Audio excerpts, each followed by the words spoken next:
ಈಗ ಇಂದಿನ ಪತ್ರಿಕೆಗಳ ಇಣುಕು ನೋಟ. ಸರ್ಕಾರಕ್ಕಿಂತ ಸಮಾಜಕ್ಕೆ ಹೆಚ್ಚು ಶಕ್ತಿ, ಪ್ರಧಾನಿ ನರೇಂದ್ರ ಮೋದಿ. ಆರ್ಟ್ ಆಫ್ ಲಿವಿಂಗ್ನಲ್ಲಿ ಧ್ಯಾನ ಮಂದಿರ ಉದ್ಘಾಟಿಸಿದ ಪ್ರಧಾನಮಂತ್ರಿ. ತೈಲ ಬಳಕೆ ತಗ್ಗಿಸಿ ಸದ್ಯಕ್ಕೆ ಚಿನ್ನ ಖರೀದಿ ನಿಲ್ಲಿಸಿ, ಪ್ರಧಾನಿ ನರೇಂದ್ರ ಮೋದಿ ಕರೆ. ದೇಶದ ಆರ್ಥಿಕತೆ ರಕ್ಷಣೆಗೆ ಪಿಎಂ ಸಲಹೆ.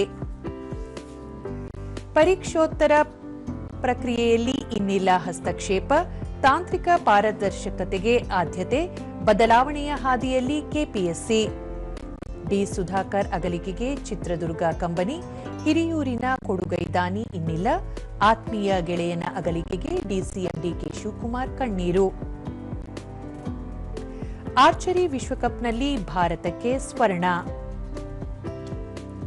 ಇವು ಇಂದಿನ ಪತ್ರಿಕೆಗಳ ಪ್ರಮುಖ ಸುದ್ದಿ. ಉಳಿದಂತೆ ಅಸ್ಸಾಂ ಮುಖ್ಯಮಂತ್ರಿಯಾಗಿ 2ನೇ ಬಾರಿ ಹಿಮಂತ್ ಆಯ್ಕೆ, ಸಿಎಲ್ಪಿ ಸಭೆಯಲ್ಲಿ ನಿರ್ಧಾರ, ನಾಳೆಯೇ ಶಪಥ. ದ್ರಾವಿಡ ನಾಡಿನಲ್ಲಿ ವಿಜಯ ಶಕೆ ಶುರು, ಮೇ 13ರಂದು ವಿಶ್ವಾಸ ಮತದ ಅಗ್ನಿ ಪರೀಕ್ಷೆ. ಆನ್ಲೈನ್ ಡ್ರಗ್ಸ್ ಕಡಿವಾಣಕ್ಕೆ ಆಪರೇಷನ್ ವೈಪ್, ಉಡುಪಿಯ ಕಾಲ್ ಸೆಂಟರ್ನಿಂದ ಟ್ರಾಮಾಡಾಲ್ ಪೂರೈಕೆ ಆರೋಪ, 122 ಪ್ರಕರಣ ಪತ್ತೆ ಹಚ್ಚಿದ ಎನ್ಸಿಪಿ. ಸಂಚಾರಿ ಕಾವೇರಿಯಿಂದ 5 ಕೋಟಿ ಆದಾಯ, ಈ ಯೋಜನೆ ಜಾರಿಯಾಗಿ 1 ವರ್ಷ, ಖಾಸಗಿ ಟ್ಯಾಂಕರ್ ದಂಧೆಗೆ ಕಡಿವಾಣ. ಅಂತಿಮ ಎಸೆತದಲ್ಲಿ ಗೆದ್ದ ಆರ್ಸಿಬಿ, ಅಗ್ರಸ್ಥಾನಕ್ಕೆ ರಜತ್ ಪಟಿದಾರ್ ಬಳಗ.